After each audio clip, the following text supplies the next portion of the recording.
Hey, greetings all. This is another tutorial here for you.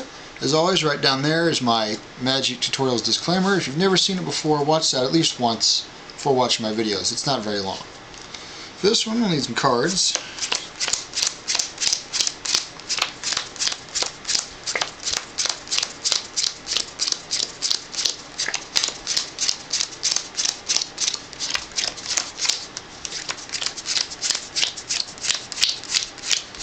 Alright, a bunch of different piles, different amounts of cards in each one. Alright, at this point, I hand the cards to the spectator, pretend I have one, and ask them to do everything from this point. Pick any three piles they like, and add them back into the deck. Alright, pick any pile they like, put 10 cards next to it. Turn the top cards over on these other ones. Put 5 here, and 2 here. 5 cards left in their hand, which means this card here is also a 5. Now the way this works, it's very simple. It's a mathematical principle, it works every time. For this to work properly, with the standard method, you need 52 cards in the deck. If you're missing one, or if you've got an extra one like a joker or something, you can still do it, but you need to know how many cards you have in the deck. The standard method's 52, you can adjust. I'll show you when, if you have more or less. And all you do is when you're dealing the cards out, let me get the number card. Oops, excuse me. Whatever the card is, you lay it down and you start from that number. So that's a 9, so then we go 10, 11, 12, 13. And you always stop on 13. 8, 9, 10, 11, 12, 13. 3, 4, 5, 6, 7, 8, 9, 10, 11, 12, 13. 6, 7, 8, 9, 10, 11, 12, 13. And obviously you're counting in your head. 2, 3, 4, 5, 6, 7, 8, 9, 10, 11, 12, 13. And occasionally, when you're dealing, you'll have a face card come up as your top card, or an ace. I don't like to use those as my starting points, because I want at the end, when I have the number cards, I want them to actually be numbers. It just so they connect a little better in people's minds. You can do it, if you like, with the ace as a 1, jack, queen, and king can be 11, 12, and 13. And it'll still work. It just, you don't quite get as clean a connection, in my opinion. So when you get, I got a whole big block of them here, so it's a little screwed up, but when you get, let me pick these back in here and I'll give you an idea what I'm talking about. When you get to a face card, what you do is just kind of push it over like that until you hit a number card, and then just pick those off there like that, so you have 10, 11, 12, 13.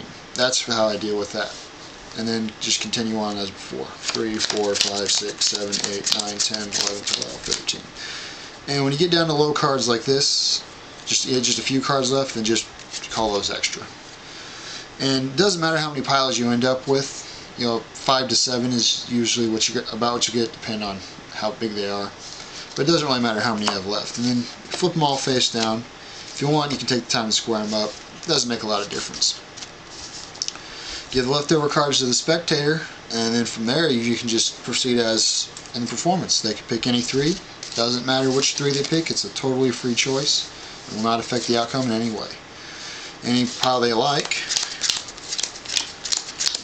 gets 10. The other 2 get matching cards, 9 and 6. Whatever they got left, 8 and 8. Works out every time. All of the choices are free. It doesn't make any difference. It won't affect the outcome. The place you need to make your adjustment if you don't have 52 cards in the deck is right over here. When you tell them to deal 10 cards down, instead of 10 cards, just make the adjustment. If you're missing a card, then you only want them to deal 9. If you've got an extra card, then 11. And so on and so forth, however many plus or minus you need to do. Now, if you present it just this way and for a live spectator, the usual things you'll get from people is they'll think that you memorize which cards were in the piles or something, and some sort of thing like that. And there's all kinds of crazy theories they'll come up with.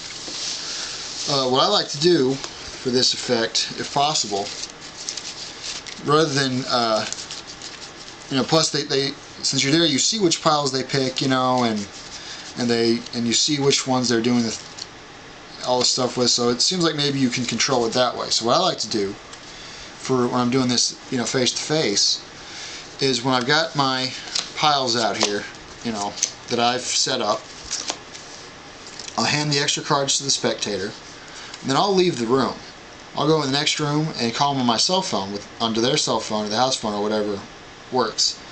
And then I'll tell them over the phone, having, before I left, noted how many piles there were, to pick up 2 piles.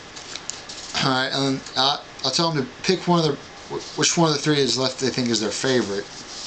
Put 10 cards next to it. And then ask them to turn the top card over on the other 2. And I'll ask them what they are. In this case it's a 10 and a 4. So alright, go ahead and, over there on your pile of 10, go ahead and put 14 more cards. And they do that, and then ask them, alright, now count how many cards are in your hand, and then turn over that card. And, okay, that was a coincidence that actually worked out. I didn't plan that because it shouldn't have worked, frankly. But, no, I planned that. That was specific. I'm that good. No, I'm kidding. But that's how I like to present that if possible.